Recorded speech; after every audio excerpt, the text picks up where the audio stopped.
వచ్చిన సహోదరి సహోదరులందరికీ ప్రభు నామమున వందనములు తెలియజేస్తున్నామని అందరికీ ఆత్మ సంబంధమైన సంగతుల్ని వివేచించుట అనే సందేశాన్ని మనం ఆలోచన చేస్తాం. క్రైస్తవుడు ఈ లోకానికి సంబంధించిన వాడు కాదు. మొట్టమొదటిగా క్రీస్తు యేసునందు విశ్వాసం ఉంచిన మనము ఈ లోక సంబంధులం కాదు, పరలోక సంబంధులము, పరలోకపు పౌరులము. మనది ఈ లోకం కాదు. మొదటిగా మనం గ్రహించాల్సింది. కొలస్సీలకు రాసిన పత్రిక 1వ అధ్యాయము 9వ వచనంలో ఈ మాట రాయబడింది. చదువుతాం ఒకసారి. కొలస్సీలకు రాసిన పత్రిక 1వ అధ్యాయము 9వ వచనంలో, మిమ్మును గూర్చి వినినప్పటి నుండి, అందుచేత ఈ సంగతి వినిన నాటి నుండి మేమును మీ నిమిత్తం ప్రార్థన చేయుట మానక, మీరు సంపూర్ణ జ్ఞానమును ఆత్మ సంబంధమైన వివేకమును గలవారును, ఆయన చిత్తమును పూర్ణముగా గ్రహించిన వారునై ప్రతి సత్కార్యములో సఫలులగుచు, దేవుని విషయమైన జ్ఞానమందు అభివృద్ధి పొందుచు, అన్ని విషయములలో ప్రభువును సంతోషపెట్టున్నట్లును ఆయనకు తగినట్లుగా నడుచుకునవలెననియు, ఆనందముతో కూడిన పూర్ణమైన ఓర్పుతో దీర్ఘశాంతమును కనపరుచున్నట్లు ఆయన మహిమాశక్తిని బట్టి సంపూర్ణమైన బలముతో బలపరచవలననియు, తేజోవాసులైన పరిశుద్ధుల స్వాస్థ్యములో పాలివారమగుటకు మనల్ని పాత్రులుగా చేసిన తండ్రికి మీరు కృతజ్ఞతాస్తుతులు చెల్లించవలననియు దేవుని బతిమాలుకొనుచున్నాను అని. 9వ వచనంలో, నేను మీకోసం ప్రార్థన చేస్తున్నాను, కొలస్సీయులారా నేను మీకోసం ప్రార్థన చేస్తున్నాను. ఏమని ప్రార్థన చేస్తున్నానంటే, మీ ఆత్మ సంబంధంగా మీరు జ్ఞానం కలిగిన వారై ఉండాలి అని. 2, ఆత్మ సంబంధమైన వివేకం కలిగిన వారై ఉండాలి. వివేకం అంటే తెలివి. ఆత్మ సంబంధమైన వివేకం, శరీర సంబంధమైన జ్ఞానము, శరీర సంబంధమైన లోకము మనకు తెలుసు.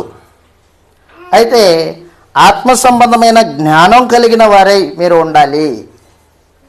ఒక వ్యక్తి లోక సంబంధమైన జ్ఞానంతో బతికితే లోకంలో ఏ ఆటంకం లేకుండా, ఇబ్బంది లేకుండా బతకొచ్చు లోక జ్ఞానం వలన.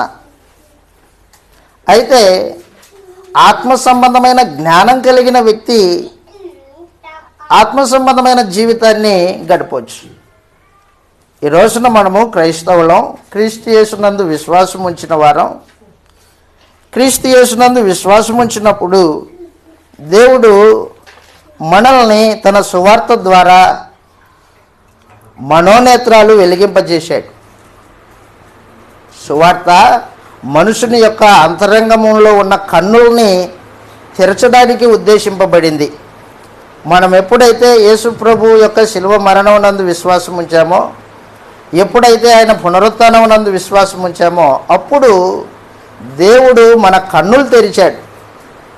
ఏ కన్నులు? ఆత్మ సంబంధమైన కన్నులు, మనోనేత్రాలు తెరిచాడు. ఈ మనోనేత్రాలు తెరిచి ఆత్మ సంబంధమైన లోకాన్ని చూచేటట్టు, ఆత్మ సంబంధమైన వాతావరణంలో మనము జీవితాన్ని నడుచుకునేటట్టు మన కన్నులు తెరిచాడు దేవుడు. అపోస్తల కార్యాలు 26వ అధ్యాయం. సువార్త ద్వారా మనుషుల యొక్క మనోనేత్రాలు వెలిగించడానికి దేవుడు ఉద్దేశించాడు. ఎవరైతే యేసు ప్రభువుని నమ్ముతారో వారి కన్నులు తెరవబడతాయి. అపోస్తల కార్యములు 26వ అధ్యాయం. అపోస్తల కార్యములు 26వ అధ్యాయం 16వ వచనంలో సౌలుకి యేసు ప్రభు ప్రత్యక్షమయ్యాడు. అపోస్తల కార్యములు 26వ అధ్యాయము 26వ అధ్యాయము 16వ వచనం నుండి, నీవు నన్ను చూచి ఉన్న సంగతిని గూర్చియు, నేను నీకు కనబడబోవు సంగతిని గూర్చియు, నిన్ను పరిచారకునిగాను సాక్షిగాను నియమించుటకే కనబడి ఉన్నాను. నీవు లేచి నీ పాదములు మోపి నిలువుము, నేను ఈ ప్రజల వలనను అన్యజనుల వలనను హాని కలగకుండా నిన్ను కాపాడేదను. వారు చీకటిలో నుండి వెలుగులోనికి, సాతాను అధికారంలో నుండి దేవుని వైపుకు తిరిగి నా యందలి విశ్వాసము చేత పాప క్షమాపణను, పరిశుద్ధపరచబడిన వారిలో స్వాస్థ్యమును పొందునట్లు వారి కన్నులు తెరుచుటకై నేను నిన్ను పంపుచున్నాను అన్నాడు. సౌలుకి యేసుప్రభు ప్రత్యక్షమయ్యి దమస్కు ప్రాంతంలో, నీవు మనుషులకి సువార్త ప్రకటించాలా, నాకు సాక్షిగా ఉండాలా, నాకు పరిచారకుడిగా ఉండాలా. ఏం ప్రకటించాలా? నువ్వు వెళ్ళి మనుషులు చీకట్లో బతుకుచున్నారు, పాపంలో ఉన్నారు, వారిని వెలుగులోకి రమ్మని పిలవాలా. సాతాను అధికారం కింద ఉన్నారు, దేవుని అధికారం వైపుకు రావాలని పిలవాలా. అంతేనా? నా యందు విశ్వాసం ఉంచితే మనుషులు పాపక్షమాపణ పొందుకుంటారు.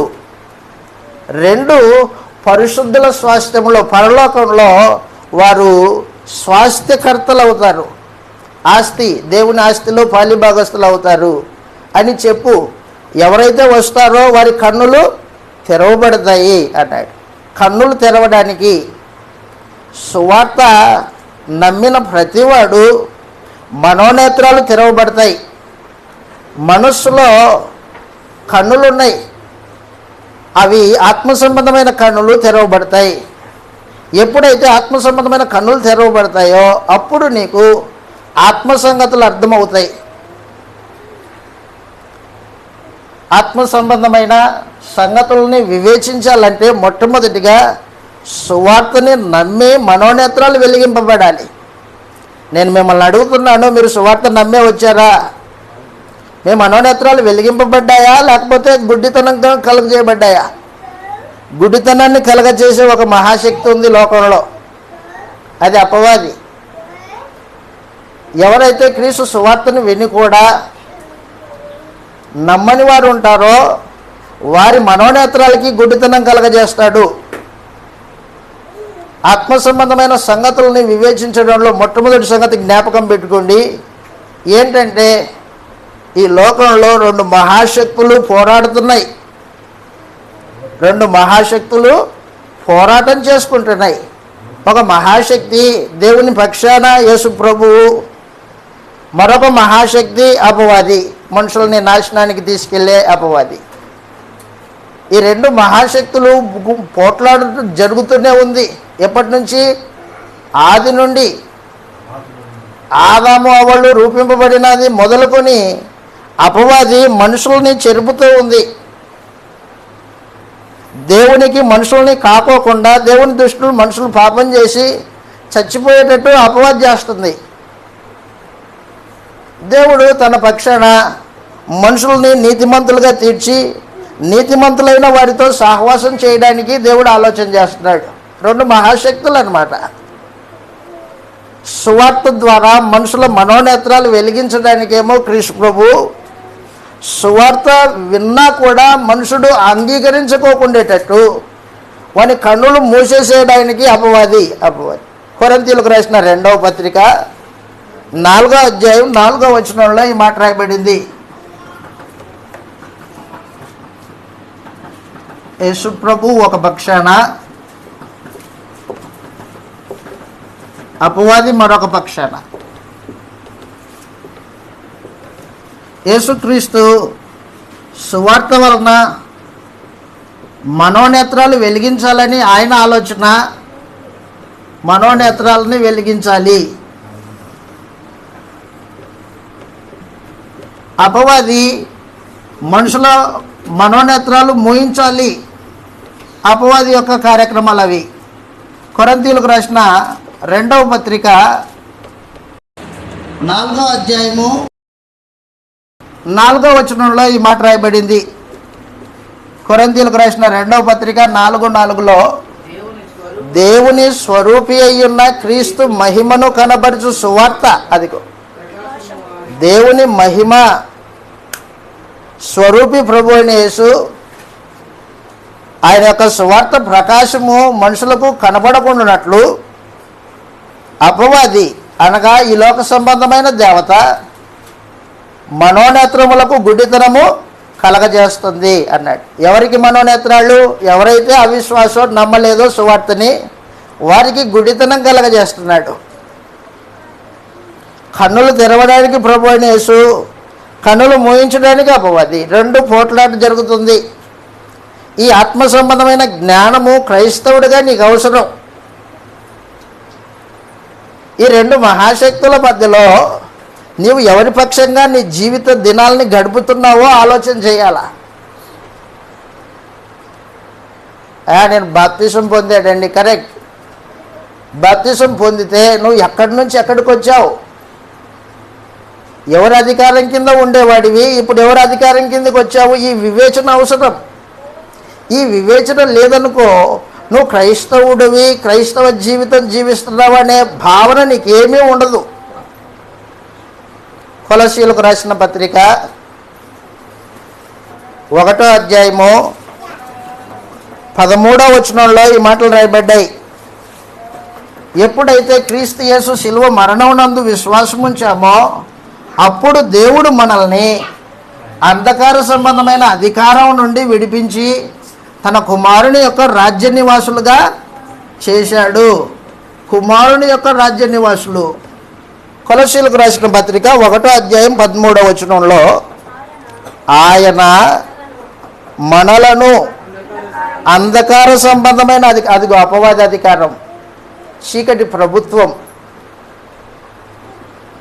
అంధకార సంబంధమైన అధికారం నుండి మనల్ని విడిపించి తాను ప్రేమించిన తన కుమారుని యొక్క రాజ్య నివాసులుగా చేశాడు. నువ్వు ఎక్కడున్నావు ఇప్పుడు? యేసు ప్రభు యొక్క రాజ్య నివాసివి నీవు.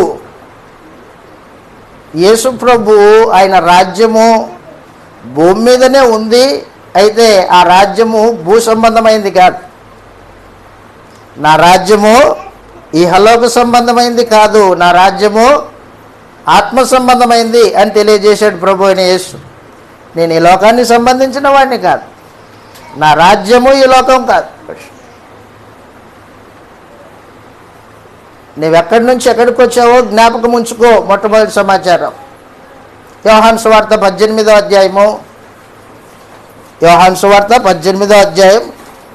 పిలాతు యేసు ప్రభువును ప్రశ్నించాడు, నీవు రాజువా అని అడిగాడు. అప్పుడు యేసు ప్రభు అన్నాడు, నీవన్నట్టు నేను రాజునే, అయితే నా రాజ్యము ఈ లోక సంబంధమైనది కాదన్నాడు. యోహాను సువార్త 18వ అధ్యాయం 36వ వచనంలో యేసు ప్రభు సమాధానం ఇస్తున్నాడు. యోహాను సువార్త 18వ అధ్యాయం 36వ వచనంలో యేసు నా రాజ్యము ఈ లోక సంబంధమైనది కాదు అనెను. అందుకు పిలాతు, అయితే నేను యూదులకు అప్పగింపబడుకున్నట్లు నా సేవకులు పోరాడుదురు అన్నాడు. నా రాజ్యం ఈ లోక సంబంధమైనది కాదు. ఒకవేళ నా రాజ్యం ఈ లోక సంబంధమైనది అయితే నేను నీ చేతులకు అప్పగింపబడుకోకున్నట్లు నా సైనికులు నీతో పోట్లాడు. కాబట్టి యేసు ప్రభు రాజ్యము, ఆ రాజ్య నివాసులు ఈ లోక సంబంధులు కాదు. ఎప్పుడైతే యేసు ప్రభు నమ్మి బాప్తిస్మం పొందామో అపవాది యొక్క ప్రభుత్వంలో నుండి క్రీస్తు ప్రభు యొక్క ప్రభుత్వంలోకి వచ్చాం. పోయిన సంవత్సరము పోయిన ఓట్లకు ముందు వైఎస్సీపీ పరిపాలన ఉండేది కదా, జగన్మోహన్ రెడ్డి పరిపాలన. ఇప్పుడు ఎవరు గెలిచారు? కూటమి ప్రభుత్వం గెలిచింది. ఇప్పుడు ప్రభుత్వం టీడీపీది, బీజేపీది. ఆ తర్వాత పవన్ కళ్యాణ్ గారు, ముగ్గురు కూటమి ప్రభుత్వాలు మార్చబడ్డాయి. ఆ ప్రభుత్వం కింద మనుషులు కేవలము ఆ పార్టీకి చెందిన వాళ్ళు మాత్రమే లావాదేవీలు సక్రమంగా జరిగాయి. ఏ పార్టీ గెలిస్తే ఆ పార్టీ వాళ్ళ లావాదేవీలు బాగా జరుగుతుంది. ఇది లోక సంబంధమైంది. ఇది మీకు అర్థమైతే యేసు ప్రభు వారు శిలువ మరణం ద్వారా అపవాదిని, వాని అధికారాన్ని ఓడించేశాడు. అపవాదిని ఓడించి సింహాసనము యేసు ప్రభు స్వాధీనం చేసుకున్నాడు. ఇప్పుడు రాజ్యము యేసు ప్రభుదయ్యింది, దేవునిదయ్యింది. ఒకప్పుడు ఎవరు ప్రభుత్వం చేసేవాళ్ళు? అపవాది ప్రభుత్వం చేసేది. అపవాది ప్రభుత్వం కింద మనుషులు పాపులుగా, దేవుని దృష్టికి చచ్చిన వారుగా, దేవునికి శత్రువులుగా బతికేవాళ్ళు. గత కాలమందు మన జీవితం అదే, పాప జీవితము, దేవునికి విరోధంగా, దేవునికి శత్రువులుగా బతికాం. కానీ ఇప్పుడు దేవుడు మనల్ని ఆ అధికారం నుండి విడిపించి క్రీస్తు అధికారం కిందికి మనల్ని తీసుకొచ్చాడు. మనం ఎక్కడి నుంచి ఎక్కడికి వచ్చామో ఆత్మ సంబంధమైన వివేచన నీకు లేకపోతే నువ్వు క్రైస్తవుడిగా బతకడం అనేది అది అర్ధరహితం. నువ్వు మోసగించుకుంటావు. ప్రకటన గ్రంథము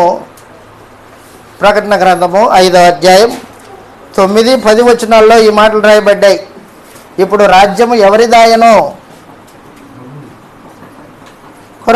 ప్రకటన గ్రంథము 5వ అధ్యాయము 9-10 వచనాల్లో ఈ మాటలు రాయబడ్డాయి. ఆ పెద్దలు మాట్లాడుతున్నారు. ఏమని? గొర్రెపిల్లతో మాట్లాడుతున్నారు. ఆ గొర్రెపిల్ల ఎవరు? ప్రభువైన యేసు. ఆ పెద్దలు గొర్రెపిల్లతో మాట్లాడుతున్నారు.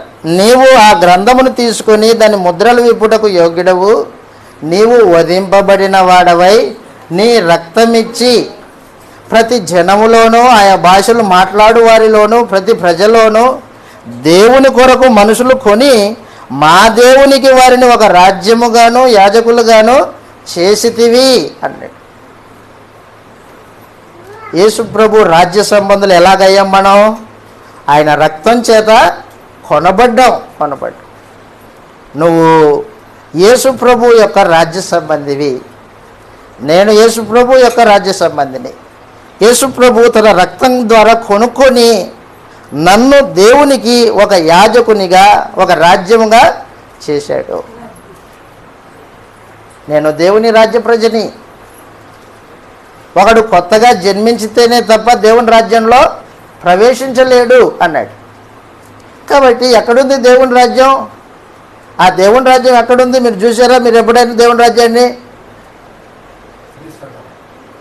దేవుని రాజ్యం చూసారా మీరు? మనమే దేవుని రాజ్యం. యోహాను సువార్త 3వ అధ్యాయం 3వ వచనంలో, యోహాను సువార్త 3వ అధ్యాయం, ఎప్పుడైతే మనం కొత్త జన్మెత్తామో బాప్తిస్మంలో, అప్పుడు మనము దేవుని రాజ్య ప్రజలమయ్యాం. బాప్తిస్మం ద్వారా ఒకడు దేవుని రాజ్యంలో ప్రవేశిస్తాడు. యోహాను సువార్త 3వ అధ్యాయం 3వ వచనంలో నికోదేము అనే ఒక ధర్మశాస్త్రోపదేశకుడితో, ముసలాయన నికోదేము, యేసు ప్రభు మాట్లాడుతున్నాడు. ఏమని? యోహాను సువార్త 3:3, అందుకు యేసు ఒకడు కొత్తగా జన్మించితేనే తప్ప దేవుని రాజ్యంలో చూడలేడు అన్నాడు. నీతో నిశ్చయంగా చెప్తున్నాను, అబద్ధం కాదు నేను చెప్తుంది. ఒకడు కొత్త జన్మెత్తితే దేవుని రాజ్యాన్ని చూస్తాడు. కనిపిస్తుంది. ఎలా కనిపిస్తుంది? ఇదిగో మనోనేత్రాలు వెలిగింపబడ్డాయి కాబట్టి కనిపిస్తుంది. ఆ దేవుని రాజ్యము సంఘమే.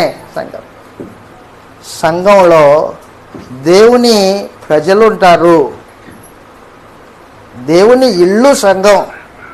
ఆ ఇంటిని పరిపాలన చేసే రాజు యేసు ప్రభు. యేసు ప్రభు తన రక్తం ద్వారా మనుషుల్ని కొన్నాడు. ఒకడు కొత్తగా జన్మించితేనే తప్ప దేవుని రాజ్యంలో చూడలేడు అన్నాడు. అక్కడ కిందకి మాట్లాడుతున్నాడు. కొత్త జన్మ అంటే అర్థం కాదేమో నికోదేముకి, దానికి అర్థం చెప్తున్నాడు కిందికి. అందుకు నికోదేము, అయా నేను ఒక ముసలోడిని, నేను ఎలాగ మళ్ళీ తలగర్భంలోకి వెళ్ళి బయటకు వస్తాను, నా చేత కాదంటే, అప్పుడు యేసుప్రభు అంటున్నాడు, ఒకడు నీటి మూలంగాను ఆత్మ మూలంగాను జన్మించితేనే తప్ప దేవుని రాజ్యంలో ప్రవేశం లేదు. దేవుని రాజ్యాన్ని చూడకోకుండా దేవుని రాజ్యంలో ప్రవేశం ఎలా కుదురుతుంది? సహోదరి కర్నూలు నుంచి వచ్చిందట, తెలియదు. ఆరాధన ఇక్కడ జరుగుతుందని తెలియదు. ఆమె చూసి లోపలికి వచ్చింది. లోపలికి అంటే చూడకోకుండా ప్రవేశించలేవు. అలాగున్న దేవుని రాజ్యంలో మనుషుడు ప్రవేశించాలంటే కొత్త జన్మెత్తాలా. కొత్త జన్మ ఆత్మ సంబంధంగా పుట్టడం. దేవుని వాక్యం అనే బీజానికి పుట్టాల. శరీర సంబంధమైన జన్మలు ఉన్నాయి, తల్లిదండ్రుల యొక్క దాంపత్యంలో బిడ్డల్ని కనడం. అయితే దేవుని వాక్యం అనే బీజానికి పుడితే కొత్త జన్మది. ఆ కొత్త జన్మ ఎత్తిన వాళ్ళు మాత్రమే మనోనేత్రాలు వెలిగింపబడిన వారై, దేవుని రాజ్య నివాసులై, దేవుని యాజకులై ఆత్మ సంబంధమైన సంగతుల్ని వివేచిస్తారు. అర్థమైపోతుంది లోకం అతనికి. ఈ లోకమంతా అపవాది సంబంధమైంది. ఈ లోకంలో ఉన్న మనుషులందరూ అపవాది ప్రేరేపణ కింద ఉన్నారు, పాపంలో ఉన్నారు. నేను ఒకప్పుడు అక్కడ ఉంటిని, కానీ ఇప్పుడు క్రీస్తునందు విశ్వాసం ఉంచి ఇప్పుడు నేను నీతిమంతుడిగా తీర్చబడ్డాను, దేవుని ప్రజనయ్యాను. ఇది నీ అంతరంగంలో ఎప్పుడు జ్ఞాపకం ఉండాల. క్రైస్తవుడిగా బ్రతికే ఈ జీవితంలో నీవు ఎవరి పార్టీలో ఉన్నావో, ఏ రాజ్యం అధికారం కింద ఉన్నావో, నీ రాజు ఎవరో, నీ దేవుడెవరో ఇది నీకు తెలిసి ఉండాల. ఎప్పుడైతే మనం కొత్త జన్మెత్తామో అప్పుడు మనము దేవుని ద్వారా కనబడ్డాం, దేవుని బిడ్డలం. యాకోబు గారు రాసిన పత్రిక 1వ అధ్యాయం, యాకోబు గారు రాసిన పత్రిక 1వ అధ్యాయం 18వ వచనంలో ఈ మాట రాయబడింది. యాకోబు గారు రాసిన పత్రిక 1వ అధ్యాయము 18వ వచనంలో ఈ మాటలు తెలియజేస్తున్నాడు. యాకోబు గారు రాసిన పత్రిక 1వ అధ్యాయం 18వ వచనంలో ఆయన దేవుడు ఆయన తాను సృష్టించిన వాటిలో మనము ప్రథమ ఫలముగా ఉండునట్లు సత్యవాక్యము వలన మనల్ని తన సంకల్పం ప్రకారంగా కనెను. సత్యవాక్యము వలన తన సంకల్పం ప్రకారం మనల్ని కన్నాడు. ఎవరు కన్నారు? దేవుడు కన్నాడు, యేసుప్రభు కనలా. కాబట్టి యేసుప్రభు మనకి రాజు, దేవుడు తండ్రి. నీకు ఈ వివేచన ఉండాలా, నీ రాజు ఎవరు, నీ తండ్రి ఎవరు. ఆత్మ సంబంధమైన వివేచన లేకోకుండా మనుషులు ప్రార్థన చేయకూడదు. కాబట్టి మనము క్రీస్తు ప్రభు యొక్క రాజ్య సంబంధులకు, ఈ రాజ్య సంబంధులమైన మనము ఆత్మ సంబంధమైన వివేచన కలిగి ఉండాల. ఈ ఆత్మ సంబంధమైన వివేచనలో మొట్టమొదటి సమాచారం చెప్పాను మీకు. 2 మహాశక్తులు పోట్లాడుకుంటున్నాయి అనేది నీకు తెలియాల. నేను ఇప్పుడు ప్రస్తుతము అపవాది బంధకాల నుంచి విడిపింపబడి క్రీస్తు ప్రభు రాజ్య సంబంధిని అయ్యాను. క్రీస్తు ప్రభు ఈ లోకానికి సంబంధించిన వాడు కాదు, నేను కూడా ఈ లోక సంబంధిని కాదు. యోహాను సువార్త 15వ అధ్యాయంలో యేసు ప్రభు ఇలాగ తెలియజేశాడు. యేసు ప్రభు తన శిష్యుల గురించి మాట్లాడుతూ, నేను లోక సంబంధిని కానట్టు మీరును లోక సంబంధులు కాదు. యోహాను సువార్త 15వ అధ్యాయం, యోహాను సువార్త 15వ అధ్యాయం 17వ వచనం నుండి మనం చదివితే ఈ మాట రాయబడింది. 17వ వచనంలో, యోహాను సువార్త 15వ అధ్యాయం 17వ వచనంలో, మీరు ఒకరినొకడు ప్రేమింపవలనని ఈ సంగతులను మీకు తెలియజేస్తున్నాను. లోకము మిమ్మల్ని ద్వేషించిన ఎడల మీకంటే ముందుగా నన్ను ద్వేషించినని మీరు ఎరుగుదురు. మీరు లోక సంబంధులు అయిన ఎడల లోకము తన వారిని స్నేహించును. అయితే మీరు లోక సంబంధులు కారు. అయి సమాచారం. యేసు ప్రభు శిష్యులు ఎవరు? లోక సంబంధులు కాదు. మరి లోక సంబంధులు కాకపోతే ఎవరు మీరు? పరలోక సంబంధులు. పరలోక సంబంధినే పాప విముక్తుండనే ప్రభు యేసు ముఖమును కనులార చూడగా. నేనెవరు? పరలోక సంబంధిని. అది ఎల్లప్పుడూ జ్ఞాపకం ఉండాలి మనకి. నేను ఈ లోక సంబంధిని కాదు, నా శిష్యులు కూడా ఈ లోక సంబంధులు కాదు అని చెప్పేశాడు ప్రభు అనేసి. నువ్వు ఆయన శిష్యుడివైనా అయితే ఈ లోక సంబంధి కానట్టుగా బతకాల. లోకాన్ని ప్రేమించకూడదు. లోకంలో ఏముంది? శరీరాశ, నేత్రాశ, జీవపు డబ్బు. వీటిని ప్రేమించకూడదు అన్నాడు. మనం ఎవరము? పరలోక సంబంధులం. చదువు ఇలాగ రాయబడింది ఫిలిప్పీలకు రాసిన పత్రిక. మనము పరలోకపు పౌరులం. మన పట్టణం అక్కడుంది పరలోకంలో. అక్కడ నుండి ప్రభు అయిన యేసు వస్తాడని మనం ఇందాకే పాట పాడాం. ఫిలిప్పీలకు రాసిన పత్రిక 3వ అధ్యాయము 20వ వచనంలో ఈ మాట రాయబడింది. ఫిలిప్పీలకు రాసిన పత్రిక 3వ అధ్యాయం 20వ వచనంలో మన పౌరస్థితి పరలోకమందున్నది.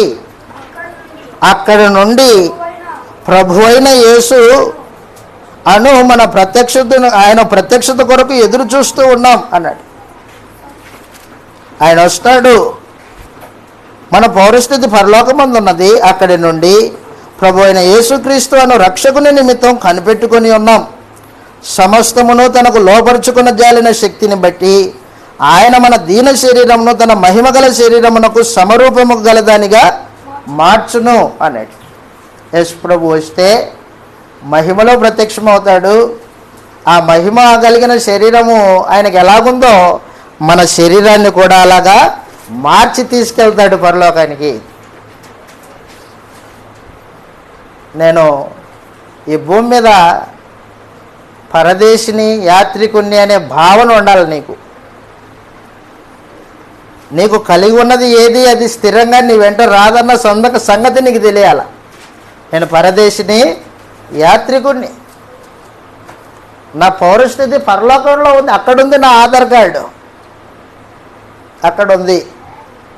భూమి మీద ఉన్నావు మరి? అవును, భూమి మీద ఉన్నా. పరలోకపు సంస్థ భూమి మీద ఉంది, అది సంఘం. ఆ సంస్థలో నేను ఒక సభ్యుడిని. నా ఐడెంటిటీ పరలోకము. నా రాజు అక్కడి నుంచి వస్తాడు, నేను అక్కడికి వెళ్తాను. ఇలాగ మనం ఆలోచన చేస్తే క్రైస్తవ జీవితం అనేది సులువుగా బతకొచ్చు. ఏది మనము లోకాన్ని ప్రేమించుకోకుండా శరీరాశల్ని చంపుకొని బతకొచ్చు. శరీరమా నోరుమోయ్, మంది లోకం కాదు. మనం అక్కడికి వెళ్తాం, అక్కడుంది. నువ్వు సంపాదించిండేది ఇక్కడ కాదు, అక్కడుంది సంపాదన. ఈ రోజున క్రైస్తవులకి నేను పరలోక సంబంధిని, పరలోక పౌరుణ్ణి, పరదేశిని అనే భావన లేకపోవటం చేత ధనాపేక్ష కొరకు లోక సంబంధులు పరిగెత్తుతున్నట్టు క్రైస్తవులు కూడా పరిగెత్తుతున్నారు. ఉందా ఆత్మ సంబంధమైన వివేచన? ఉంటే అలా బతుకుతాడా? బతకడు. ఆత్మ సంబంధమైన సంగతుల్ని వివేచించలేని మనుషులు కలిగిన వారే ఈ రోజున క్రైస్తవులమని పేరు చెప్పుకుంటున్నారు. అందుకని స్నేహితులారా, ప్రియులారా, సంగమా, నేను మీకేం తెలియజేస్తున్నానంటే క్రైస్తవ జీవితం అనేది ఒక పరలోక సంబంధమైన జీవన విధానం. అది లోకానికి వేరుగా బ్రతికేది, లోకాన్ని ద్వేషించుతూ బతికేది.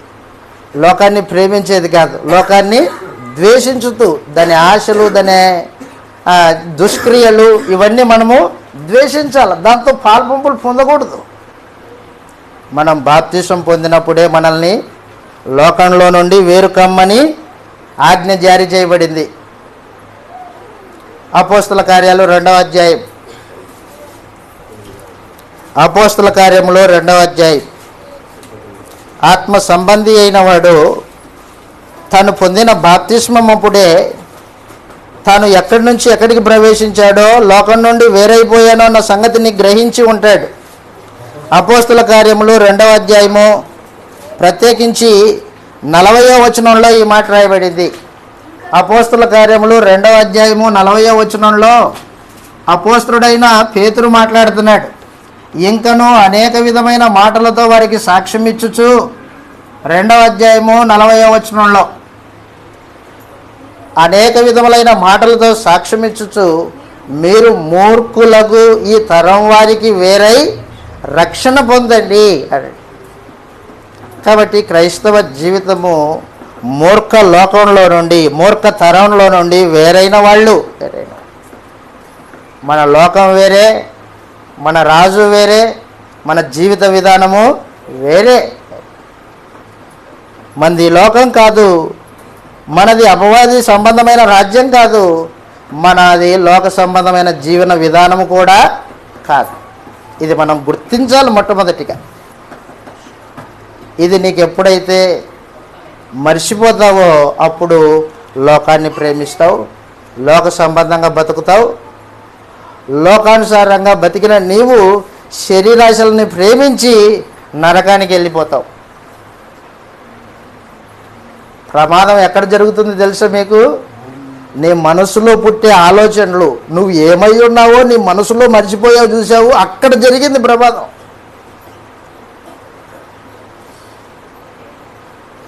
మరలా అంటున్నా, నీ మనసులో నీ ఆలోచనలు నువ్వు పరలోక పౌరుడు అని, ఆత్మ సంబంధినని, ఈ లోకం నాది కాదని, నా రాజు యేసు ప్రభు అని ఇవి నీకు జ్ఞాపకం ఉంటే భూమి మీద నీవు క్రైస్తవునిగా జీవితాన్ని కొనసాగించడం సులువు. ఎప్పుడైతే మర్చిపోతావో, లోక ఆకర్షణ చేత నీ మనసులు మరలు కొల్పబడి పాపానికి తావిస్తావో అప్పుడు నీవు క్రైస్తవుడన్న సంగతి మర్చిపోతావు, లోకాన్ని ప్రేమిస్తావు. లోకాన్ని ప్రేమించే ప్రతివాడు ఎవరికి శత్రువు? దేవునికి శత్రువు. యోహాన్ గారు రాసిన మొదటి పత్రిక 2వ అధ్యాయం 15వ వచనంలో ఈ మాటలు రాయబడ్డాయి. ఆత్మ సంబంధమైన సంగతుల్ని వివేచించే నీవు లోకాన్ని ప్రేమించకూడదు అని చెప్పేశాడు. యోహాను గారు రాసిన మొదటి పత్రిక 2వ అధ్యాయం 15వ వచనంలో ఈ మాట రాయబడింది. యోహాను గారు రాసిన మొదటి పత్రిక 2వ అధ్యాయం 15వ వచనంలో,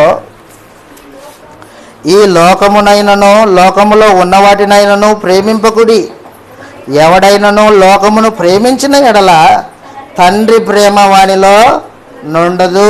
అదిగో, లోకాన్ని ప్రేమించే ప్రతివాడు ఏం చేస్తాడంటే తన శరీరాశను ప్రేమిస్తాడు, జీవపు డంబాన్ని ప్రేమిస్తాడు, నేత్రాశ కంటికి కనిపించే ప్రతిదాని మీద ఆకర్షితుడై దాన్ని ఆశించి మరులు గొల్పబడి పరిగెత్తుతాడు. అలాంటి వాడిలో తండ్రి ప్రేమ ఉండదు. వాడికి దేవుడికి ఏ సంబంధమో ఉండదు. అదే నేను దేవుని బిడ్డని, ఇది నా లోకం కాదు, ఈ లోకాన్ని నేను ప్రేమించకూడదు అనే సంగతి నీ మనసులో ఎల్లప్పుడూ జ్ఞాపకం ఉందనుకో, అప్పుడు నీవు దేవునికి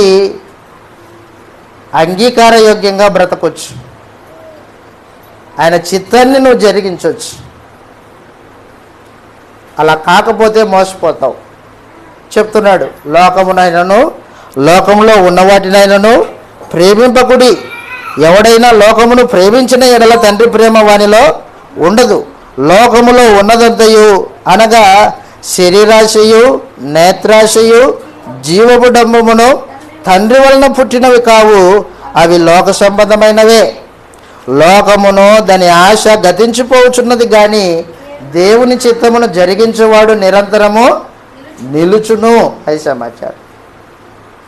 కాబట్టి ఆత్మ సంబంధమైన సంగతులను వివేచించేటప్పుడు నీవు పరలోక సంబంధివని, నువ్వు పరలోకము పౌరుడు అని, ఈ లోకము నీకు సంబంధించింది కాదని నువ్వు గుర్తించాలి. దాన్ని ప్రేమించకూడదు. దాన్ని ప్రేమించకూడదంటే నీకు ఒకటి ఉండాలి. ఏంటంటే వివేచన ఉండాలి. ఎప్పుడైతే వివేచన కోల్పోతావో, మరలా వివేచన అంటే తెలివి, ఆత్మ సంబంధమైన సంగతులు వివేచించాలి. మీకు అర్థం కావడానికి చెప్తాను. చిన్నపిల్లలు నిప్పు ముట్టుకుంటున్నారనుకో, నిప్పనే సంగతి, అది కాలుతుందన్న సంగతి తెలుసు వాళ్ళకి? వివేచన లేదు వాళ్ళకి. మనకి తెలుసు పెద్దవాళ్ళకి. అప్పుడు మనం ఏం చేస్తాం? వెంటనే వెళ్ళి ఆ బిడ్డని అక్కడి నుంచి లాగేసుకుంటాం. ముట్టుకుంటే వాడు చేయి కాలుతుందని వాడికి తెలియదు, మనకి తెలుసు. వివేచన అన్నమాట. ఏది మనల్ని నాశనం చేస్తుందో, ఏది మనల్ని నిత్య జీవానికి తీసుకెళ్తుందో, ఈ రెండింటినీ వివేచించి జీవితాన్ని కొనసాగించాలి క్రైస్తవుడు అంటే. అనేక మందిని చూశాను నేను. దేవుని సేవ పేరిట ధనాపేక్ష కలిగి, మనుషుల్ని మోసగించి, కపటంతో మాట్లాడి, దురాశ కలిగి, మేడ మీద మేడ, ఆర్థిక లావాదేవీల విషయంలో రోజు రోజుకి క్షేమాభివృద్ధి ఆర్థికంగా, కానీ ఆత్మ సంబంధమైన సంగతుల్లో రోజు రోజుకి దిగజారుడు.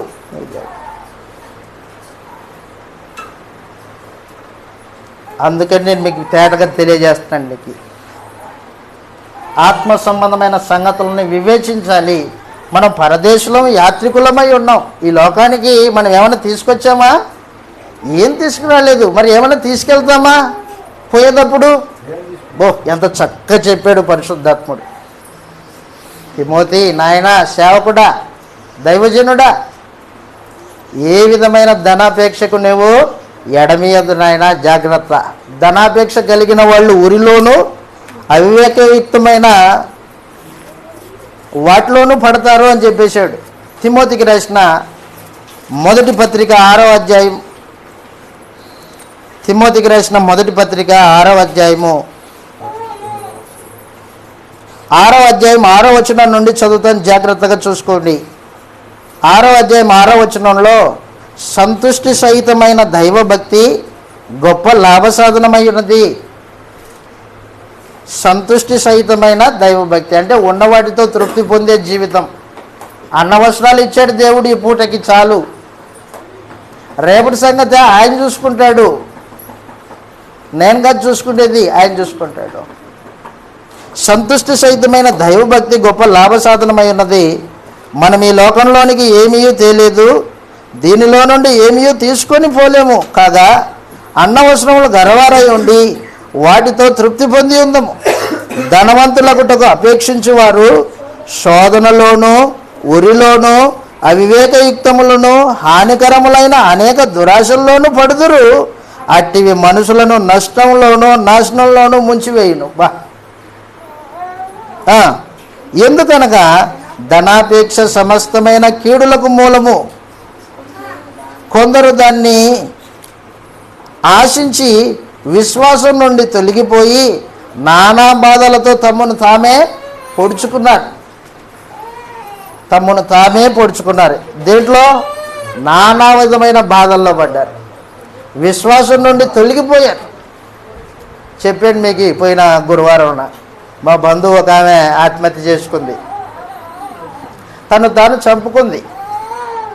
కానీ ఈరోజున క్రైస్తవులని పేరు చెప్పుకున్న సేవకులైన వారు, ప్రత్యేకించి విశ్వాసులైన వారు సైతము ధనాపేక్షకు పోయి తమను తాము హత్య చేసుకుంటున్నారు. మా బంధువు మందుదాలు చచ్చిపోయి దాని సంగతి వదిలే ఆత్మహత్య అన్నాం. మరి ఈ రోజున క్రైస్తవులు ఆదివారం వాక్యం వింటారు, ప్రార్థన చేస్తారు, సంఘంగా కూడుకుంటారు, అయినా కూడా హత్య చేసుకుంటున్నారు. హత్య చేసుకోవడం అంటే అర్థం ఏంటి? ధనాపేక్ష కలిగి ఉండి విశ్వాసాన్ని ఎప్పుడైతే వదిలిపెట్టావో అప్పుడు నీవుగా హత్య చేసుకుంటున్నావు. వచ్చిన బంధువులందరూ ఆమె ఆ స్థితిని చూసి, అరే మూర్ఖురాలు ప్రవర్తించినట్లు ప్రవర్తించిందే, కొంచెం ఓడ్చుకొని ఉంటే పిల్లలు ఎదిగేవారే అని ఆ విషయమై బాధపడ్డారు.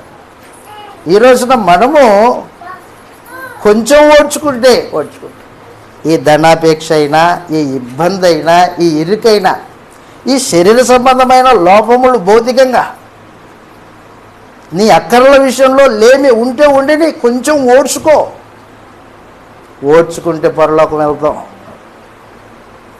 తండ్రి ఆస్తికి కర్తలమవుతాం. ఆయన మహిమైశ్వర్యంలో మనము పాలిభాగస్తులమవుతాం.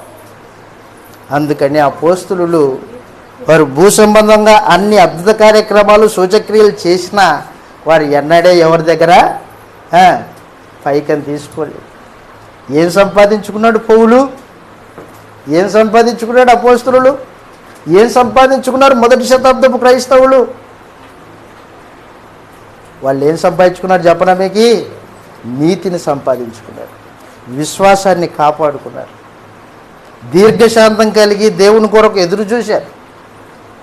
తిమోతికి రాసిన మొదటి పత్రిక 6వ అధ్యాయంలోనే, తిమోతి ధనాపేక్ష కలిగి ఉండొద్దు నాయన, దాని వలన సమస్తమైన కీడులు వస్తాయి, విశ్వాసం నుండి తొలగిపోతావు జాగ్రత్త అని చెప్పి కింద వచనంలో ప్రత్యేకించి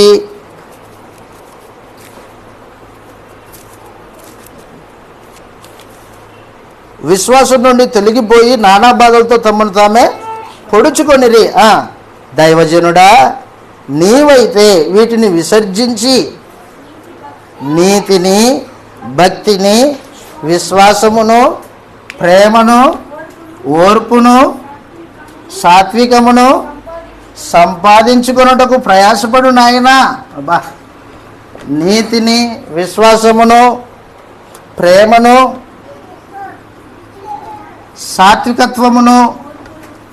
సాత్వికమును, ఓర్పును సంపాదించుకున్నట్టుకు ప్రయాసపడు. నేను మిమ్మల్ని అడుగుతున్నా, మీరు ఎన్ని రోజులైంది బాప్తిజం తీసుకొని? ఇవి ఏవైనా సంపాదించుకున్నాం మనం? ఓపెన్గా మీ అంతరంగాన్ని మీరు ఆలోచన చేసుకోండి. నేనేం సంపాదించుకున్నా నేను రోజులు క్రీస్తు దగ్గర? నేను నమ్మి బాప్తిజం పొందిన మాట వాస్తవమే, కానీ క్రీస్తు సంఘంగా వచ్చిన మాట వాస్తవమే, కానీ నేను సంపాదించుకున్నది ఏంటి? నీతిగా కొద్దిసేపు అయినా బతుకుతున్నానా? నీతిగా బతుకుతున్నానా? విశ్వాసంతో ఉన్నానా?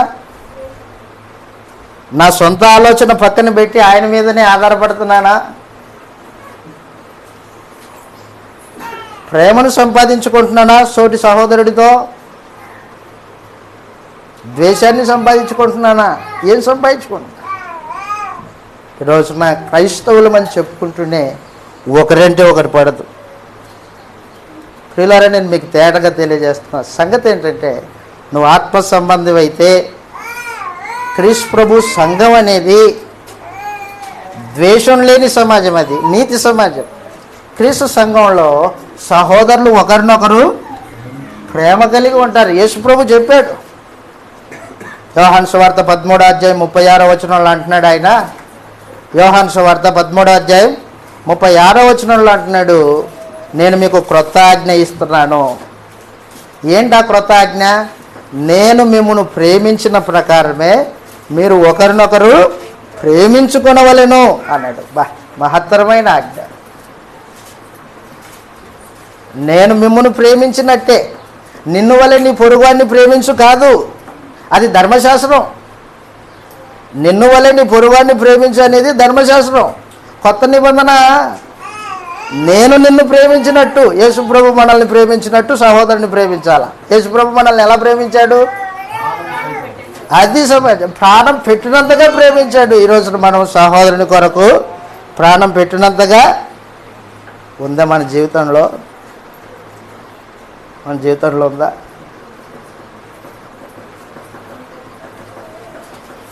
కాలం గడిచిపోతుంది, రోజులు మారిపోతున్నాయి, కానీ మనం క్రైస్తవులమనే ఈ సర్టిఫికెట్టు రోజు రోజుకి కాలం మారుతుంది, కానీ మనం మాత్రం మారట్లా. ఆత్మ సంగతులనే వివేచించాలి మనం. చదువు ఇలాగ రాయబడింది యోహాను సువార్త 13వ అధ్యాయం 36వ వచనంలో ప్రభువు యేసు తెలియజేసినట్టు, మీరు యోహాను సువార్త 13వ అధ్యాయం 34వ వచనం, క్షమించండి 36 అన్నాను, 34వ వచనంలో మీరు ఒకరినొకరు ప్రేమింపవలనని మీకు క్రొత్త ఆజ్ఞ ఇచ్చుచున్నాను. నేను మిమ్మల్ని ప్రేమించినట్టే మీరు ఒకరినొకరు ప్రేమింపవలెను. నేను మిమ్మల్ని ప్రేమించినట్టు, నేను మిమ్మల్ని ప్రేమించి పరలోక సంబంధమైన వాతావరణాన్ని విడిచిపెట్టి శరీర సంబంధమైన వాతావరణంలోకి వచ్చాను. వాస్తవంగా నాకు మరణం లేదు, యేసుప్రభుకి ఏం లేదు, మరణం లేదు. శరీరం లేదు యేసుప్రభుకి. మరణం లేనివాడు, శరీరం లేనివాడు, దేవునితో సమానుడు. మన నిమిత్తము శరీరాన్ని ధరించుకున్నాడు, మరణం పొందాడు. మామూలు మరణం కాదు, శిలువ మరణం పొందినంతగా తను తాను తగ్గించుకున్నాడు. ఆయన మనల్ని ఎంత ప్రేమించాడో. మంచోళ్ళమని ప్రేమించాడా? మనం మంచిగా ఉన్నామని ప్రేమించాడా? మనం ఆల్రెడీ పాపంలో పొరలాడుతూ ఉన్నాం, నశించిన స్థితిలో ఉన్నాం. మనం మంచోళ్ళని మాత్రమే ప్రేమిస్తాం. మనమైతే సంఘంలో కూడా నీకు నచ్చిన వాళ్ళనే ప్రేమిస్తావు. అది కాదు ప్రేమ. అదే ప్రేమ అయితే నువ్వు ఇంకా లోక సంబంధివే. నీ సంబంధి కానివాడిని సైతం ప్రేమించాలి. మనకి యేసుప్రభుకి సంబంధం లేవు. ఆయన వెలుగు, మనము చీకటి అయి ఉంటుంది. కానీ ప్రభు యేసు మనల్ని ప్రేమించి తన ప్రాణం పెట్టాడు. దీనివలన ప్రేమ ఎట్టిదో నేర్పించాడు ప్రభు. యోహాను గారు రాసిన మొదటి పత్రిక, యోహాను గారు రాసిన మొదటి పత్రిక 4వ అధ్యాయంలో ప్రభువు మనకు ప్రేమించిన ప్రేమ వ్రాయబడి ఉంది. చదువుతాం ఎలాగూ. 4వ అధ్యాయము, 4వ అధ్యాయం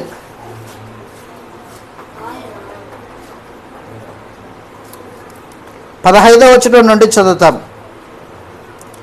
తన సహోదరుని ద్వేషించువాడు నరహంతకుడు. 4వ అధ్యాయం, క్షమించండి, 3వ అధ్యాయం 15వ వచనం. యోహాను గారు రాసిన మొదటి పత్రిక 3వ అధ్యాయం 15వ వచనంలో, తన సహోదరుని ద్వేషించువాడు నరహంతకుడు. ఏ నరహంతకుని యందు నిత్య జీవం ఉండదని మీరెరుగుదురు. ఆయన మన నిమిత్తం తన ప్రాణమును పెట్టెను గనుక దీని వలన ప్రేమ ఎట్టిదని తెలుసుకొనుచున్నాము. మనం కూడా సహోదరుల నిమిత్తము మన ప్రాణం పెట్ట బద్దులమై ఉన్నాం. ఏమై ఉన్నాం? ప్రాణం పెట్ట బద్దులమై ఉన్నాం. అంతగా ప్రేమిస్తాం మనం. నిజం చెప్పనా, మనం ఇంకా ఆత్మ సంబంధమైన విషయాల్లో చాలా లోపల్లో ఉన్నాం, ఎదగలేదు. మనం బాప్తిసం పొంది కాలం మాత్రం పెరిగింది, కానీ మన ఆత్మ సంబంధమైన జీవితాల్లో నీతి, విశ్వాసము, ప్రేమ ఇవి పెంచుకోలేదు. మనం పెంచుకోలే. సహోదరుని ప్రేమించే విషయంలో మనం ఇంకా ఎదగలేదు. ఇవేవి సంపాదించుకోకుండా పరలోకం వెళ్తాం మనం? గ్యారెంటీగా వెళ్ళాం. వీటిని సంపాదించుకోవాలి. అందుకనే నేను మీకు తెలియజేస్తున్నాను, మనం ఏమై ఉన్నాం, ఏం చేస్తున్నాం, ఎలాగ నడుచుకుంటున్నాం అనేది ప్రతిదినము మనల్ని మనం పరిశీలన చేసుకోవాలా, వెతుక్కోవాలా. నాలో ప్రేమ పెరిగిందా? నాలో విశ్వాసం పెరిగిందా, తరిగిందా? ఆత్మ సంబంధమైన సంగతులనే వివేచించాలి అని చెప్తున్నాడు. ప్రేమ విషయంలో ఒక ఉదాహరణ చెప్పాడు యోహాన్ గారు. అక్కడే రాయబడింది. ఏమంటున్నాడు? 3వ అధ్యాయం 16వ వచనం చదివిన తర్వాత 17వ వచనంలో, యోహాన్ గారు రాసిన మొదటి పత్రిక 3వ అధ్యాయం 17వ వచనంలో, ఈ లోకపు జీవనోపాధి కలిగిన వాడై ఉండి తన సహోదరుని లేమి కలుగుట చూచి అతని ఎడల ఎంత మాత్రమో కనికరం చూపని వాని యందు దేవుని ప్రేమ ఎలాగ నిల్చును? చిన్నపిల్లలారా, మాటతోనూ నాలుకతోనూ కాక క్రియతోనూ సత్యముతోనూ ప్రేమింతుము. ఇందువలన మనము సత్య సంబంధులమని ఎరుగుదుము. దేవుడు మన హృదయం కంటే అధికుడై సమస్తమును ఎరిగి ఉన్నాడు గనక మన హృదయము ఏ ఏ విషయంలో మన యందు దోషారోపణ చేయునో ఆయా విషయములలో ఆయన ఎదుట మన హృదయములను సమ్మతిపరుచుకుందాం. ప్రియులారా, మన హృదయములను సమ్మతిపరుచుకుందాము. మన హృదయము మన యందు దోషారోపణ చెయ్యని ఎడల దేవుని ఎదుట ధైర్యం గలవారమై ఉందుము. మరియు మనం ఆయన ఆజ్ఞల గైకొనుచు ఆయన దృష్టికి ఇష్టమైనవి చేయుచున్నాం గనక మనం ఏమడిగినానో అది ఆయన వలన మనకు దొరుకును. కాబట్టి సహోదరుని ప్రేమించాలి. రెండో విషయం చెప్పాడు అక్కడ. ఏమన్నాడంటే, మీ మనస్సాక్షి, మీ హృదయం మీ మీద దోషారోపణ చేయకోకుండా చూసుకోవాలి. ఈ మాట వివరించి నేను ముగించేస్తాను. క్రైస్తవ జీవితం అంటే మనస్సాక్షి లోపల దోషారోపణ లేకుండా ఉండాలి. మనస్సాక్షిలో ఏ దోషమే కానీ నిన్ను కలవరపరచకూడదు, ఏ తప్పిదమే కానీ దాంట్లో ఉండకూడదు. ఉదాహరణకి ఆదాం పండు తిన్నాడు. దేవుడు అడిగాడు, తిన్నావా అని అడిగాడు, సూటిగా అడిగాడు. అప్పుడు ఏం చేశాడు ఆదాము? అబద్ధం చెప్పాడు. మనస్సాక్షి చంపుకొని మాట్లాడాడు, పాపాన్ని రొమ్ములో కప్పుకొని మాట్లాడాడు ఆదాము. ఎప్పుడైతే ఆదాము మనస్సాక్షిని చంపుకున్నాడో అప్పుడు దేవుడు తనకు అనుగ్రహించిన మారు మనసు అవకాశాన్ని పోగొట్టుకున్నాడు. దేవునితో శత్రుత్వాన్ని పెంచుకున్నాడు. మనస్సాక్షి దోషారోపణ చేసింది అనుకోండి, అప్పుడు మనం ఏం చేయాలంటే దేవుడి సముఖానికి వెళ్ళి, అయ్యా తండ్రి, ఈ తప్పిదం నాకు పదే పదే జ్ఞాపకానికి వస్తుంది, నేను తప్పు చేసేదని నాకు అర్థమవుతుంది. ఎవరి పట్ల నువ్వు తప్పు చేశావో ఆ సహోదరుడి దగ్గరికి వెళ్ళి, సహోదరా, నీ పట్ల నేను ఈ తప్పు చేశా, ఇలాగ ఆలోచన చేశాను, నన్ను క్షమించు. ఎప్పుడైతే నీ మనస్సాక్షిలో దోషారోపణ ఉండదో అప్పుడు దేవునితో సమాధానము ఉంటుంది. దేవునితో సమాధానం కలిగిన వారు మాత్రమే పరలోకం వెళ్తారు. క్రైస్తవ జీవితం అది. నీ మనస్సాక్షి నీ మీద దోషారోపణ చేస్తుంది, అయినా కూడా నువ్వు అలాగే కూర్చున్నావు, రొట్టె ద్రాక్షరసం కలిసి తింటావు, వెళ్ళిపోతావు, దాన్ని మర్చిపోతావు. గుర్తుపెట్టుకో, ఏ పాపమైతే నువ్వు మర్చిపోయి రొమ్ములో దాచిపెట్టుకున్నావో అదే పాపము రేపు చనిపోయిన తర్వాత నీకంటే ముందుగా దేవుడి దగ్గరికి వెళ్తుంది. నువ్వు ఏ పాపాన్ని అయితే మర్చిపోయి నీ గర్వమో లేకపోతే నీ అహంకారమో లేకపోతే ఇంకొకటో తోటి సహోదరుని పట్ల నీకున్న భావాలు క్షమాపణ పొందకోకుండా చచ్చిపోయావు అనుకో, నీకంటే ముందుగా ఆ పాపాలు ముందెళ్తాయి. ఆ పాపాలు దేవుని ఎదుట నిలబడి, అయ్యా నేను ఎవరినో తెలుసా అండి, నా వెనకొస్తున్నాడు, నా వెనకొస్తున్నాడు, వాని పాపాన్ని అండి నేను. అందుకని యోహాన్ గారు ఏమంటున్నారంటే, మీ మనస్సాక్షి ఏ ఏ విషయాల్లో మీ మీద దోషారోపణ చేస్తుందో ఆ విషయాలు దేవునితో సమ్మతిపడండి.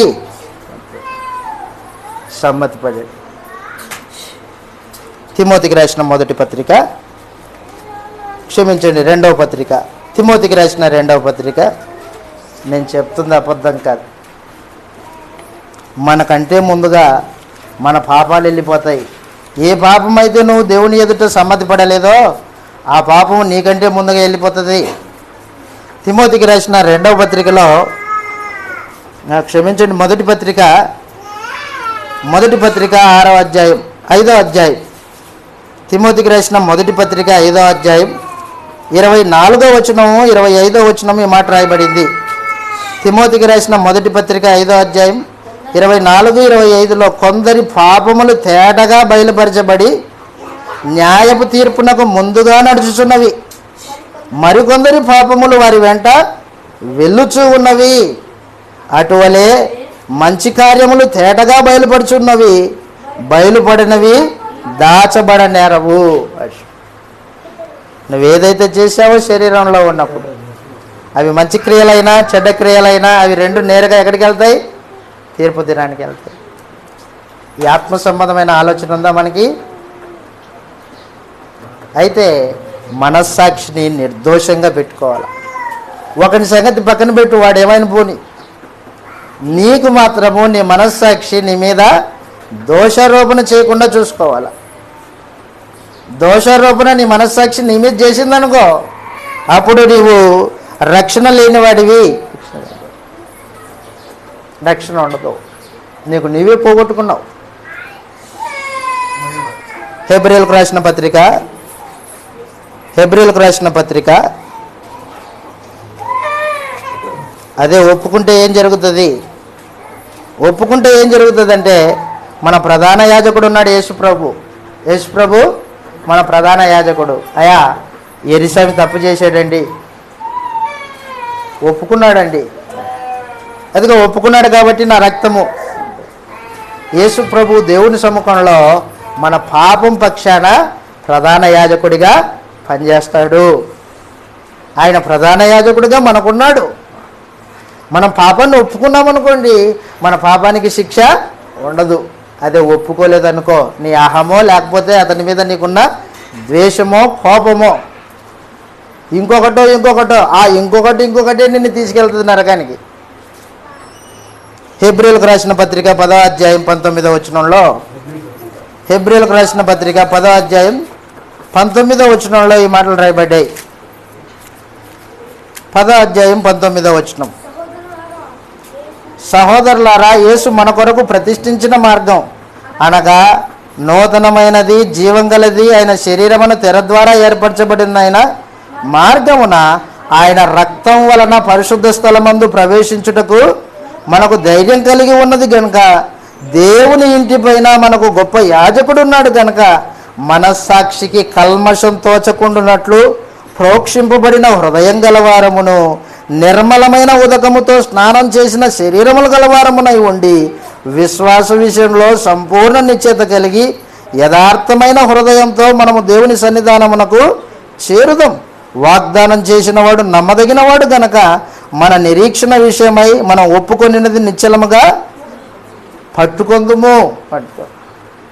కాబట్టి మనస్సాక్షిలో కల్మషం లేకోకుండా జీవితాన్ని గడపాల. అది క్రైస్తవ జీవితం అంటే. ఆత్మ సంబంధమైన సంగతులు వివేచించాల. నీ మనస్సాక్షి ఒక పక్క నీ మీద పాపం మోపుతుంది, కానీ నువ్వు దానికి ఏం చేసావంటే తీసుకెళ్ళి వాత పెట్టావు. ఎక్కడికి? ఎవరికి? మనస్సాక్షికి వాత పెట్టావు. మనం ఇది వదిలే, వాటితో నాకేం పని అంటావు, అంతే. ఇంకా మనస్సాక్షి చెప్తుంది, నువ్వు దాన్ని మాట వినకపోతే ఏం చేస్తుంది? ఇక చెప్పడం మానుతుంది. ఎప్పుడైతే మనస్సాక్షి దోషారోపణ చేయడం మానేసిందా, అప్పుడు నీ సావుకే ఆత్మ సంబంధంగా నువ్వు చచ్చిపోయినట్టు లెక్కది. ప్రార్థనలో కూర్చుంటున్నాను, సంఘంగా కూడుకుంటున్నాను, ఆరాధన చేస్తున్నాను, రొట్టె విరుస్తున్నాను, ఆల్రెడీ నువ్వు చచ్చిపోయినావు. ఈ ఆత్మ సంబంధమైన వివేచన లేని వాళ్ళు అనేక శవాలు ఉన్నాయి ఈ రోజున కృష్ణప్రభు సంఘాల్లో. శవాలు ఆదివారం ఎన్ని శవాలు ఆరాధన చేస్తాయో తెలుసు మీకు? కారణం ఏంటి? మనస్సాక్షిలో దోషారోపణని అలాగే పెట్టుకొని బతికేవాళ్ళు. ఒకవేళ మనం అలాంటి వారం అయితే దయచేసి గుర్తుపెట్టుకో, మోసపోవద్దు. యోహాన్ గారు రాసిన మొదటి పత్రిక, ముగించుకుంటాం. యోహాన్ గారు రాసిన మొదటి పత్రిక 2వ అధ్యాయము 1వ వచనం చదువుతాం. యోహాన్ గారు రాసిన మొదటి పత్రిక 2వ అధ్యాయం 1వ వచనంలో, నా చిన్నపిల్లలారా, మీరు పాపం చేయకుండాటకై ఈ సంగతులు మీకు వ్రాయిచున్నాను. ఎవడైనను పాపం చేసిన ఎడల నీతిమంతుడైన యేసుక్రీస్తు అను ఉత్తరవాది తండ్రి యొద్ద మనకున్నాడు. ప్రధాన యాజకుడు ఉన్నాడు మన పక్షాన, అడ్వకేట్ ఉన్నాడు, ఉత్తరవాది ఉన్నాడు మన పక్షాన. అయ్యా నా క్లయింట్ తప్పు చేశాడండి, ఒప్పుకున్నాడు సార్, ఒప్పుకున్నాడు, అతని పాపాన్ని క్షమించు, ఇదిగో నా రక్తం అని యేసు ప్రభు మన పక్షాన తండ్రికి ఉత్తరవాదాన్ని సమర్పిస్తాడు. ఉత్తరవాది మనకున్నాడు. ఆయనే మన పాపములకు శాంతికరమై ఉన్నాడు. మన పాపములకు మాత్రమే కాదు, సర్వలోకమునకు శాంతికరమై ఉన్నాడు. ఇది తెలుసా నీకు? ఆత్మ సంగతిని వివేచిస్తావా నీవు? 5వ వచనంలో 1వ అధ్యాయం 7వ వచనంలో 7వ వచనం చదువుతాం. క్షమించండి, 5 నుంచి. యోహాన్ గారు రాసిన మొదటి పత్రిక 1వ అధ్యాయం 5వ వచనం నుండి, మేము ఆయన వలన విని మీకు ప్రకటించు వర్తమానం ఏమనగా, దేవుడు వెలుగై ఉన్నాడు, ఆయన యందు చీకటి ఎంత మాత్రము లేదు. ఆయనతో కూడా సహవాసం గలవారమని చెప్పుకొని చీకటిలో నడిచిన ఎడల మనం అబద్ధమాడుచు సత్యమును జరిగించును. అంటే మనం ఎక్కడ ఉండాలన్నమాట? వెలుగులోనే ఉండాలి. వెలుగులో ఉన్నామని చెప్పుకొని చీకటిలో నడిస్తే అబద్ధికులం, సత్యం కాదు మనము. అయితే ఆయన వెలుగులో ఉన్న ప్రకారము మనమును వెలుగులో నడిచిన ఎడల మనం అన్యోన్య సహవాసం గలవారమై ఉందుము. అప్పుడు ఆయన కుమారుడైన యేసు రక్తము ప్రతి పాపము నుండి మనల్ని పవిత్రులుగా చేయును. మనము పాపం లేని వారమని చెప్పుకొనిన ఎడల మనల్ని మనమే మోసపుచ్చుకుందుము, మరియు మనలో సత్యం ఉండదు. మన పాపములను మనం ఒప్పుకొనిన ఎడల ఆయన నమ్మదగిన వాడు, నీతిమంతుడు గనక ఆయన మన పాపములను క్షమించి సమస్త దుర్నీతి నుండి మనల్ని పవిత్రులుగా చేయును. అది సమాచారం. ఎంత బాగా చెప్పాడు. కాబట్టి ప్రియులారాన్ని మీకేం తెలియజేస్తున్నానంటే, క్రైస్తవ జీవితం అనేది ఆత్మ సంబంధమైన వివేచన కలిగి బతికేది. నేను ఒకప్పుడు అల్పవాది సంబంధి అధికారం కింద ఉంటి, పాపంలో ఉంటి, చీకట్లో ఉంటి, గుడ్డొన్నయి ఉంటి, అపవాది నన్ను ఏలుబడి చేసేది. కానీ ఇప్పుడు యేసుక్రీస్తు శిలువ మరణం ద్వారా దేవుడు నాకు కృప చూపించాడు. ఆయన యందు విశ్వాసం ఉంచుట చేత నన్ను నీతిమంతునిగా ఎంచాడు. తన రాజ్యంలో ప్రవేశం అనుగ్రహించాడు. నేను దేవుని బిడ్డని, నాది ఈ లోకం కాదు, నేను పరలోక సంబంధిని, పరదేశిని, యాత్రికుణ్ణి. నేను ఈ లోక సంబంధిని కాదు కాబట్టి ఈ లోకస్తులు బతికినట్టు బతకను. పరలోక సంబంధులు బతికినట్టు బతుకుతాను. వాళ్ళు ధనాపేక్ష లేని వారే జీవితాన్ని జీవించారు. వారు నీతిని, విశ్వాసాన్ని, ప్రేమను, సాత్వికమును, ఓర్పును సంపాదించుకున్నారు. వారి లక్ష్యం అది. నేను కూడా వాటి కోసమే బతుకుతాను. యేసు ప్రభు మరలా వస్తానన్నాడు. ఆయన వచ్చినప్పుడు నన్ను తీసుకెళ్ళాలి. ఆయన నన్ను తీసుకెళ్ళాలంటే ఏముండాలా? నేను వెలుగులో నడవాలా, మనస్సాక్షి దోషారోపణ లేకోకుండా కాపాడుకోవాలా. అపోస్తలుడైన పౌలు అంత పరిచర్య చేసిన తర్వాత అంటున్నాడు, మనస్సాక్షిని నిర్దోషంగా కాపాడుకున్నాను అన్నాడు. విశ్వాసాన్ని కాపాడుకున్నాను, నా కొరకు ఇక మీదట జీవ కిరీటం ఉంది అని చెప్పాడు. అలా చెప్తాం మనం? అలా చెప్పగలుగుతామా? రేపే మన సావు అనుకోండి, రేపే మనం చనిపోతామని తెలిసింది, ఏం చేస్తాం అప్పుడు? కాబట్టి ప్రియులారా, ఎప్పుడు మరణమో మనకు తెలియదు. ఎప్పుడప్పుడు చెక్ చేసుకోవాలా, చెక్ చేసుకొని జీవితాన్ని గడపాలా. తేడా అడ్డగీత వేసి ఒకటి, నేను లోక సంబంధినా, క్రీస్తు సంబంధినా, నేను ఎట్లా బతుకుతున్నాను, అసలు నా ఆలోచనలు ఎలా ఉన్నాయి, నేనేం సంపాదించుకుంటున్నాను, రేపు నా గమ్యం ఏంటి చచ్చిపోతే, ఇవేం ఆలోచన చేయం మనం. ఆదివారం ఆరాధన పద, ఎక్కడుంది క్రీస్తు సంఘం, ఎత్తుకు, దొరికింది, కూర్చో, ఆ రొట్టె ముక్క తిను, కానికై పద, ఉరుకు పరిగెత్తు. మరి రేపు యథావిధి ఆత్మ సంబంధమైన ఆలోచన వద్దా? కాబట్టి ఆత్మ సంబంధమైన సంగతులని మనసు పెట్టి సంపూర్ణమైన జ్ఞానం కలిగి వివేచన కలిగి జీవితాన్ని కొనసాగించవలనని ప్రేమతో మిమ్మల్ని హెచ్చరిస్తూ, నన్ను హెచ్చరించుకుంటూ ఈ మాటలు ముగిస్తున్నారు. మరలా మీరు ఇంటికి వెళ్ళిన తర్వాత కొరింథీయులకు రాసిన మొదటి పత్రిక 1వ అధ్యాయం, 2వ అధ్యాయం, 3వ అధ్యాయం, 5వ అధ్యాయం, ఇది నేరుగా మీరు చదవండి. అప్పుడు మీకు అర్థమవుతుంది క్రైస్తవ జీవితం ఎలా బతకాలో. ఆ రీతిగా ఆలోచన చేయండి. మరలా వచ్చినప్పుడు దేవుని చిత్తమైతే ప్రభు దినమున ఈ సంగతులను, ఆత్మ సంబంధమైన సంగతులను వివేచించడం అనే సంగతులని మరలా ఆలోచన చేస్తాం. ఓపికగా విన్న మీ అందరికీ ప్రభు నామమున వందనాలు తెలియజేస్తున్నాను.